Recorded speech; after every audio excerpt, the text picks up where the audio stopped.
Hi everybody, welcome back to my channel. So today I am going to be using ingredients from the free food pantry food, and I'm going to be making an apple cake. They gave me these little tiny apples, so I'm going to use 4. This is not going to be a big elaborate cake. It's just going to be a simple little apple cake. So let's get started. I'm going to have to dice these up. Let me core them and get these stems off of them.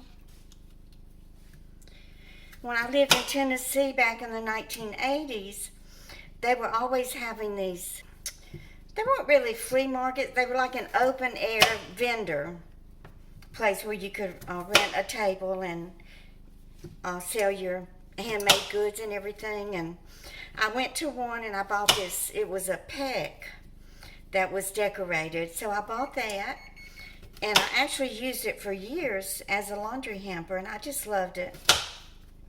So I learned how to make these dried apple wreaths. Oh, and I probably made 50 of them, y'all. But they were so adorable. I just loved making them.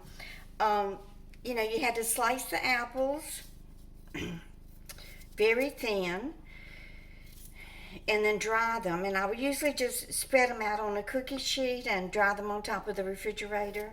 Back then, I don't know if they still sell it or not, but I forget the name of it. It's something that you can buy to keep the apples from turning brown. But you can also use lemon juice. You know, just take a lemon and squirt a little lemon juice on the apples, or put it in a spray bottle and spray them. But I would make those and go set up a table at one of the markets and sell a few. Not many. It was more a labor of love than it was making any type of profit. I don't know how people make any kind of profit off of arts and crafts. I mean, you put so much money into it, and then the time and effort. So it definitely is something that you do just for fun and not to earn a living. But I did it because I loved it so much. I was so glad to get fruit. You know, you very seldom get fruit in food pantry items. So I was glad to get these 4 little apples. I'm trying my best to make this food last until payday. Y'all know how that is when you live on Social Security, and I do have a small part-time job income. So I'm just trying to stretch everything so I want everything, I want to use up everything that I got from that food pantry. I'm so grateful and thankful for it. And I will again leave the links in the description box below this video. So if you're in need of food, or you have a family member, or maybe someone in your church, somebody that you know that needs food, just click on those links and it will prompt you to enter your zip code, and then your food pantries in your area will pop up. But call first, because some of the data could be a little outdated, so you don't want to drive to a food pantry thinking you're going to get food and then they'd be closed. And the requirements are very lenient. They became more lenient during COVID, when so many people were homebound and couldn't go into a grocery store. So they did change the restrictions to, you mostly just have to give your name and phone number. But that's the way it is here in New York, and I hope it's that way in your state too. These food pantries are funded by the grants from the federal government, and the more people who are in need, the larger and the more frequently they receive grants. So you're actually helping people by going and getting the food. So don't be ashamed or embarrassed to do it. It calls for 2 eggs. Doesn't call for any milk, so it's going to be more like a little spongy type cake.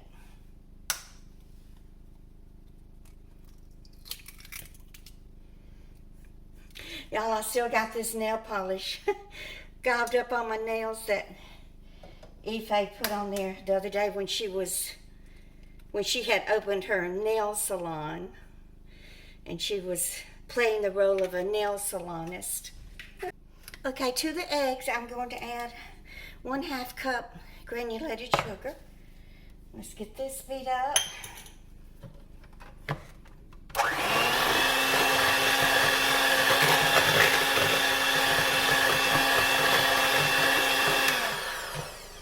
And then I melted 7 tablespoons butter in the microwave, and I melted it earlier so that it would have time to cool down. I don't want scrambled eggs in my cake.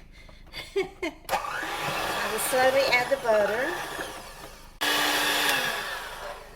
Okay, and then to that I will add a cup of flour and a teaspoon of baking powder, which I will sift together.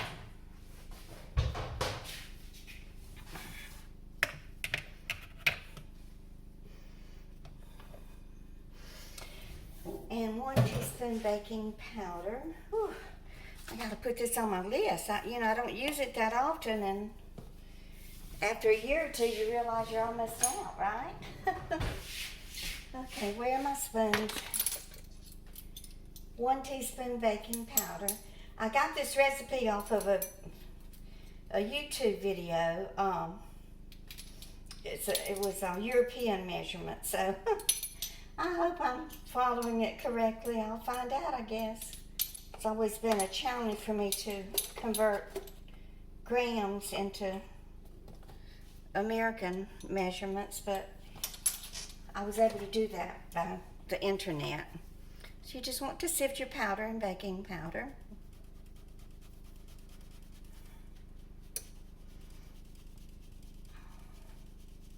Okay, let me blend this up.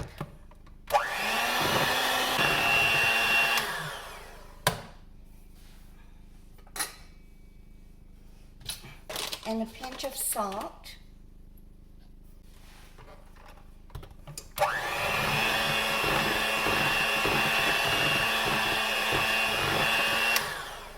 Didn't call for any milk.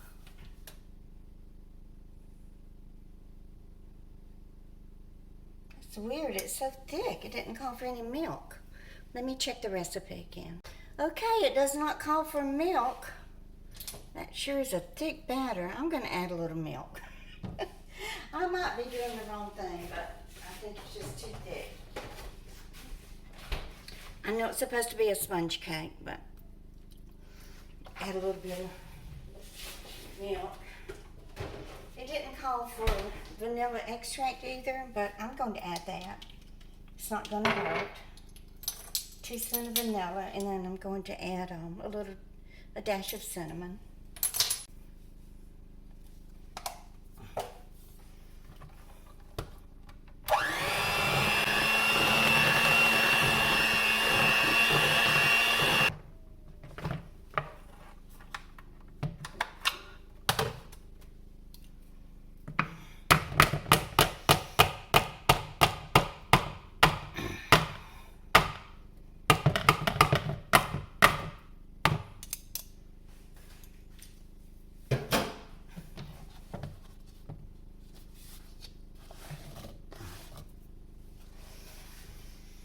When I was a nanny for Mr. Krusty Feet and the Trophy Wife, I was making a cake with her little 4-year-old daughter, Ava. And of course, every kid wants to lick the beaters, right? So I was letting her lick the beaters, and the trophy wife came into the kitchen and said, "Isn't that raw dough?" I said, "Yeah, but that's all I said. I wasn't going to defend myself." She grabbed those beaters out of her hand and threw them in the sink.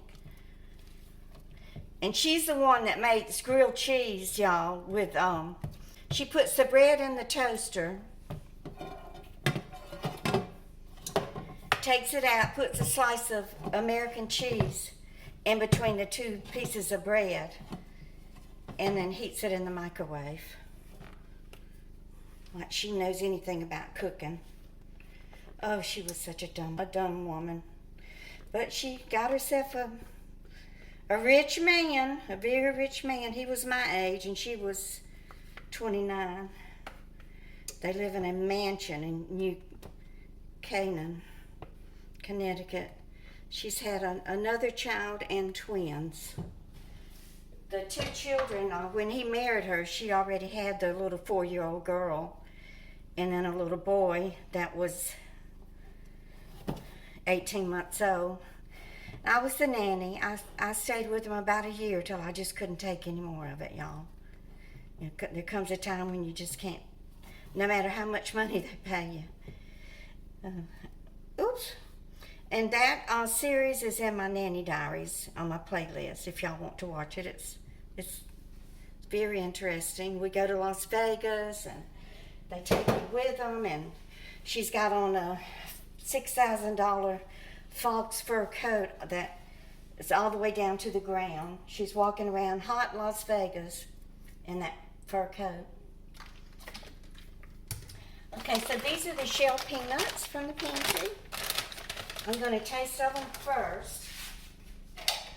Even when you buy nuts from the grocery store and you think they're fresh, always taste of them before you put them in the item that you're baking. Jill bought pecans last Christmas for a pecan pie, and she made the pie and baked it and everything, and we got it out of the oven and went to taste of it, and every pecan in there was rank. We had to throw it away.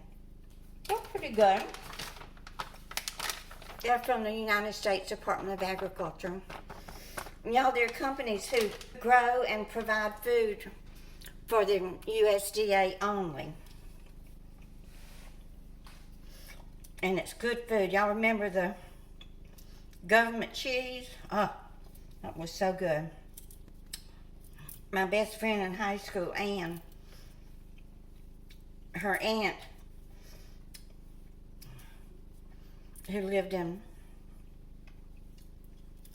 Neshoba County, Mississippi, she worked on the Native American reservation here in the school cafeteria, and she always had one of those big old round wheels of government cheese.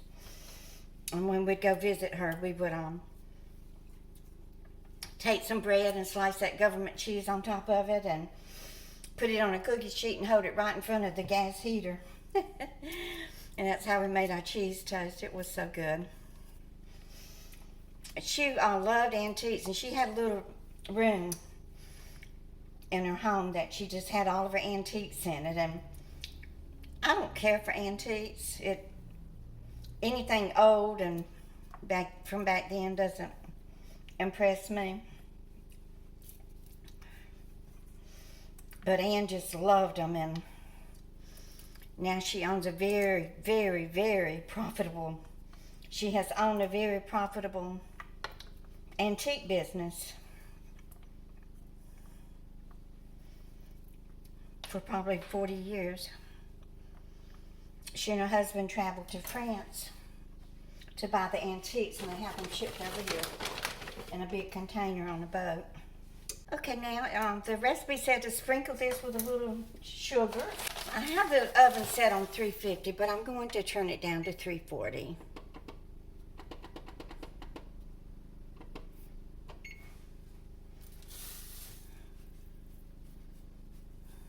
Okay, y'all, let's say a prayer and hope this cake turns out, because I'm starving for something sweet.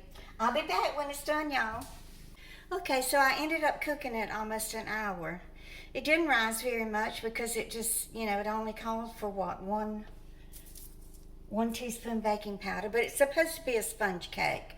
So I'm going to let it cool, and then I'm going to sprinkle a little powdered sugar on it, and then we will taste of it. I'll be right back. Okay, so isn't it beautiful, y'all? I'm going to sprinkle a little powdered sugar on it. Well, a lot of powdered sugar. There's no such thing as a little of anything in the southern kitchen, is there? Okay, this is a recipe I've never made before. Like I said, it's European, so it should be delicious. cut me off a pretty big chunk. Hear the microwave running. That's because I've got my cabbage, my cabbage dinner heating up for my lunch today.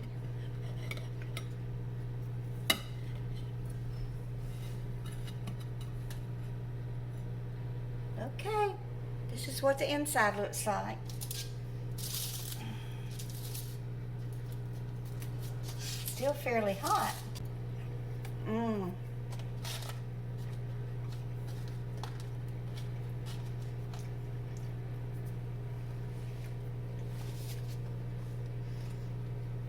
I'm not putting the camera on me, guys, because I'm still in my gown. But take my word for it, it is delicious. And those food pantry free walnuts are so good. And the free apples.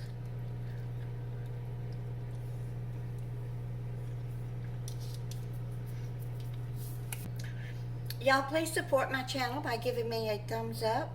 And I know you know at least one person that you can share my video with and ask them to subscribe to my channel. And y'all help me reach my goal of 30,000 subs. And y'all just keep on coming back.